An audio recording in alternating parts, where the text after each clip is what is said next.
एक समय की बात है। काशी नगरी में भक्त शिवदास रहते थे। कभी कभी उन्हें स्वयं भगवान शिव के दर्शन हो जाते थे और वो उनसे मन की बातें कर लेते थे। एक दिन शिवदास मंदिर में पूजा करने जा रहे थे। रास्ते में एक बहुत गरीब गडरिया मिला जो अपनी बकरियां चरा रहा था। गडरिया जानता था कि वो साधु बाबा कोई साधारण संत नहीं है। वे बड़े तपस्वी थे और गहरे ध्यान में बैठकर स्वयं भगवान शिव से भी बात कर लेते थे। इसी विश्वास के कारण उसने अपनी गरीबी का सवाल साधु बाबा से पूछने की हिम्मत की। भक्त जी, सुना है आप बड़े तपस्वी हैं और आपके ध्यान से स्वयं भगवान शिव भी प्रसन्न हो जाते हैं। अगर कभी आपको भोलेनाथ से बात करने का सौभाग्य मिले तो उनसे मेरी एक विनती जरूर पूछना कि आखिर मेरी किस्मत में ये गरीबी कब तक लिखी है। क्या मेरे बच्चों को भी हमेशा भूखे पेट ही सोना पड़ेगा या कभी हमारे घर भी सुख का सूरज उगेगा। शिवदास बाबा ने दया से उसकी बात मान ली। उस रात शिवदास ने काशी के मंदिर में बैठकर गहरी प्रार्थना की। तब दिव्य प्रकाश में स्वयं भगवान शिव प्रकट हुए। शिवदास, क्या तुम कुछ पूछना चाहते हो? निसंकोच पूछो। हे भोलेनाथ, आप तो सबके दुख हरने वाले हैं, सबके भाग्य को जानने वाले हैं। आज रास्ते में मुझे एक बहुत गरीब गडरिया मिला था। उसकी आंखों में दर्द था और उसके शब्दों में बहुत पीड़ा थी। प्रभु, वो जानना चाहता है कि उसकी गरीबी कब दूर होगी, क्या उसके जीवन में भी कभी सुख और समृद्धि आएगी।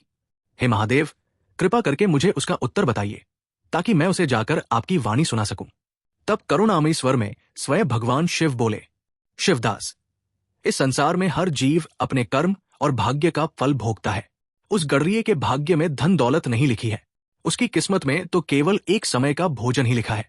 उसके बाद दिव्य प्रकाश धीरे धीरे आकाश में विलीन हो गया। बाबा शिवदास को यह सुनकर दुख हुआ, लेकिन उसने वही बात जाकर उस गडरिये को बता दी। गडरिया ने कहा, चलो जसी मेरी किस्मत। कुछ समय के बाद वही गडरिया अब बहुत बड़ा जमींदार बन चुका था। उसके पास खेत, नौकर और ढेर सारी संपत्ति थी। एक दिन गडरिया मंदिर वाले रास्ते से जा रहा था। तभी वही साधु बाबा भी उसी रास्ते से जा रहे थे। गडरिया हंसी के साथ मजाक के लहजे से बोला, भक्त जी, आपने और आपके भगवान शिव ने कहा था कि मेरी किस्मत में बस एक समय का भोजन ही लिखा है, लेकिन आज देखिए, मेरे पास खेत खलिहान, नौकर चाकर सब कुछ है। लगता है इस बार आपकी और आपके भगवान की बात सच नहीं निकली। शिवदास गंभीर स्वर में बोले, ऐसा नहीं हो सकता। भगवान शिव कभी झूठे नहीं हो सकते। जरूर इसमें कोई गहरा रहस्य है। मैं फिर से भोलेनाथ से बात करूंगा और सच जानकर ही तुम्हें उत्तर दूंगा। बाबा ने मंदिर में आकर फिर से ध्यान लगाया और थोड़ी देर में दिव्य प्रकाश भगवान शिव फिर से प्रकट हुए।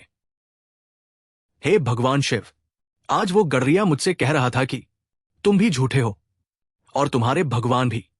प्रभु, ये सुनकर मेरा हृदय व्यथित हो गया। मुझे समझ नहीं आ रहा कि उसे क्या उत्तर दूं। अब उसके पास बहुत सारा धन है, नौकर चाकर है, ढेर सारे पशु और बड़ी संपत्ति है।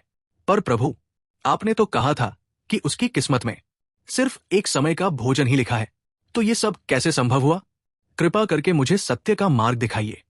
भोलेनाथ हल्की मुस्कान के साथ बोले, शिवदास, उसकी किस्मत आज भी नहीं बदली है। उसके भाग्य में आज भी केवल एक समय का भोजन ही लिखा है। लेकिन मेरी लीला को समझना आसान नहीं है। उसके घर जो छोटा पुत्र जन्मा है, उस बालक के भाग्य में अपार धन, सुख और समृद्धि लिखी है। वह पिता अपने उस पुत्र की सेवा और परवरिश कर रहा है, इसलिए उस बच्चे के भाग्य का प्रकाश उसके जीवन में भी उजाला कर रहा है। याद रखो शिवदास, जब मैं देता हूं तो केवल एक को नहीं, उससे जुड़े हर जीवन को अपने आशीर्वाद से भर देता हूं। यह कहकर दिव्य प्रकाश धीरे धीरे आकाश में विलीन हो गया। शिवदास उस गडरिये के पास पहुंचे और शांत स्वर में बोले, भाई, ये तो बताओ, तुम्हारी किस्मत आखिर कब बदली? गडरिया मुस्कुराकर बोला, भक्त जी, जब से मेरे घर ये छोटा बेटा पैदा हुआ है, तब से ही मेरी किस्मत बदल गई। सब कुछ अपने आप मिलने लगा। ये सुनकर शिवदास की आंखों में चमक आ गई। वे हल्की मुस्कान के साथ बोले, देखा, भगवान शिव कभी असत्य नहीं कहते। तेरी किस्मत में तो आज भी केवल एक समय का भोजन ही लिखा है। जो वैभव और सुख तू आज भोग रहा है, वो सब तेरे इस पुत्र के भाग्य का फल है। तू तो बस उसके भाग्य के प्रकाश में अपना जीवन जी रहा है।